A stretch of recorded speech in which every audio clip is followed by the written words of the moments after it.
bu la neexan mu jëmi weer kon loolu ñoo ngi ciy gërëm ñoo ngi ciy sant ci turu chef de village yépp nag maa ngi ciy gërëm di ci sant di gërëmaat it ci sunu indemnité yi ñu jot wolof njaay nee na tombee waral ay gaaf te ci yow la ci sax ay la loolu amewaat kon foog ñu gërëm la ci gërëm ci le président de la république ci loolu nga xam ne def ngeen ko chef de village yi chef de village Sénégal yépp ñu ngi ciy gërëm ñu ngi ciy sant fii nag li tax ma taxaw di wax ci loolu man rek maa fi nekk ab chef de village fii ci assemblée nationale kon su ma ñëwee ñu jël loxo seen lépp teg ko ci sama loxo su ma ñëwee ma tegal ko ci sa loxo di gërëm it député yi nga xam ne dañ ma daan jàppale ci loolu muy le président Ale Lo président Ibrahima Khalil Fall ak Pape Babou Ndiaye fu ma mosaa tudd waxi chef de village yi ñu dugal ci seen loxo kon maa ngi leen ciy gërëm maa ngi leen ciy sant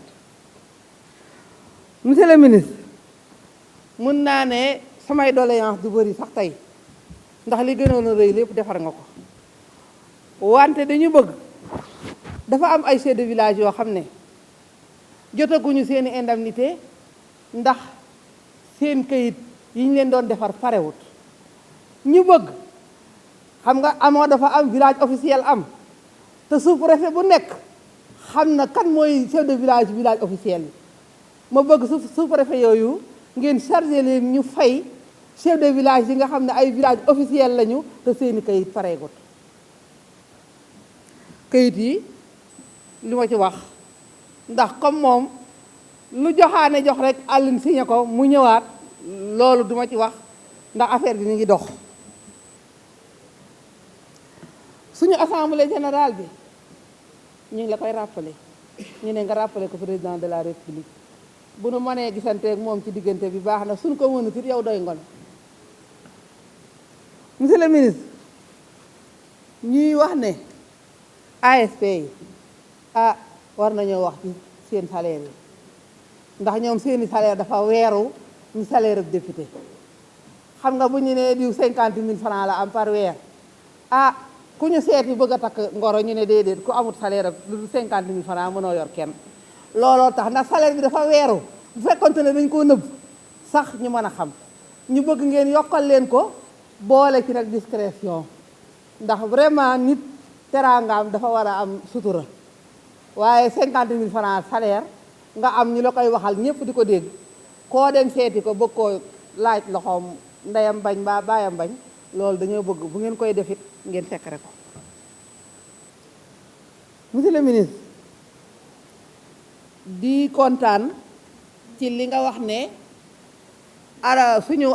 suñu sous-préfecture arrondissement yi dinañ leen defar damay jël exemple ci sous-préfecture Ngoy sous-préfet buy dugg bureau day dàq ay mbaam door a dugg loolu moom boo fa yónnee woon tey xam ko day dàq mbaam yi ñu randu mu door a dugg bureau te loolu nit koo xam ne dañ ne moo représenté président de la république ci arrondissement ab bureau war naa wuuteeg nee comme wax ngeen ne da ngeen koy defar nag kontaan nañ taam nañ ci yéen yaakaar waaye bu ñu demee ci sous-préfet it war a dem ci préfet yi ndax it ku représenté le président ci département it sa bureau war naa niroog loola loolu dem ba ci gouverneur yi dañoo bëgg daal administration fa ñuy toog ñu xam ne seeni bureau gën bu dee ca région ba bureau gouverneur a gën ca région ba bu dee département ba bureau merci beaucoup maa ngi gërëm maa ngi sant.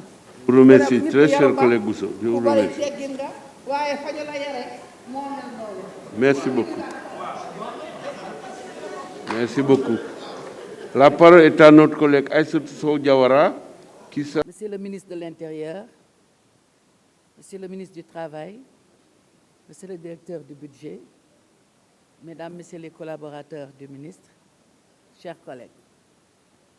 Monsieur le ministre, Golfe Sud vous remercie pour l'avoir doté de nouveaux locaux modernes et bien équipés de commissariat et d'avoir érigé l'ancien commissariat en camp de GMI. Monsieur le ministre, vous ne savez pas qu'est-ce que vous avez fait comme bien, parce que figurez-vous que le matin, à 6h30, si vous sortez dans la rue, vous voyez les parents d'élèves accompagner leurs enfants pour aller prendre le bus avec un bâton à la main, tellement l'insécurité y est. Monsieur le ministre, Le problème que nous avons, c'est que nous voulons maintenant que, vous avez bien fait, mais il faut doter le commissariat de plus d'agents. Il faut renforcer, n'est-ce pas, les agents. Monsieur le ministre, nous habitons vers le technopole.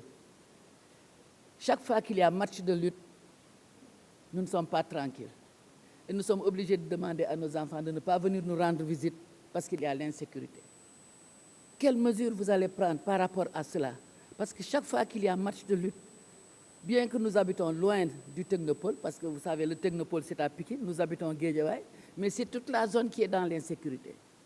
Et c'est des hommes qui sont tellement costauds que si vous les voyez, même s'ils n'ont pas d'armes, vous avez peur. Maintenant, figurez-vous que c'est même costaud et une machette à la main. Donc, ils font ce qu'ils font dans la rue sans être inquiétés. Bien que la police soit présente aux environs du technopole, mais ils quittent le technopole pour aller dans les quartiers environnants. Vraiment, il faudra prendre une mesure pour ce fait. Monsieur le ministre, vous avez arrêté les navétanes. Félicitations. Parce que le même phénomène existe quand il y a match de navétane. Monsieur le ministre, le navétane, en principe, c'est pour les élèves, c'est pour les vacances. Donc ça devrait être entre juin et septembre. Mais les navétanes continuent en dehors des vacances. Pendant l'année scolaire, il y a encore les navétanes. Ce n'est plus des navétanes. Donc il faudrait penser à réorganiser ce navétane, parce que si c'est les élèves, il y aura moins de barbarie. Donc je pense que ces navétanes, il va falloir les organiser. Maintenant, nous avons l'insécurité. Tout de suite, en venant à ma voiture, j'ai entendu un monsieur dont une fillette de 6 ans a été tuée. Et c'est en plein jour, parce que la fille, au moment où sa maman mettait le riz dans la marmite, elle était assise devant la maison. Le temps qu'elle termine le repas, qu'on l'appelle, la fillette a disparu. Et on la retrouve morte, une fillette de 6 ans, en plein jour. Ça veut dire qu'il y a problème. Monsieur le ministre, moi, aujourd'hui, mes interventions, c'est seulement sur l'insécurité. Parce que je suis une mère de famille et tout un chacun ici a des problèmes par rapport à l'insécurité. Donc, monsieur le ministre, pensez un peu avec vos services et je sais que quand même, ils font tout ce qu'ils peuvent, mais l'insécurité est toujours là. Qu'est-ce qu'il faut faire? Surtout des hommes armés et qui entrent dans les maisons sans être inquiétés. Vraiment, monsieur le ministre, nous avons des problèmes par rapport à cela. C'est tout ce que j'avais à dire, tout en vous félicitant et vous encourageant, parce que vous êtes en train de faire de votre mieux, vous êtes en train d'inaugurer beaucoup de commissariats, mais quand même, l'insécurité est là et il faut trouver une solution. Je vous remercie. Je vous remercie, honorable collègue. La parole est à notre collègue Cheikh Abdou Mbacké. Se prépare pour après lui notre collègue Déthié Fall. Monsieur le Président, vous ne pouvez pas lire toute la liste, s'il vous plaît?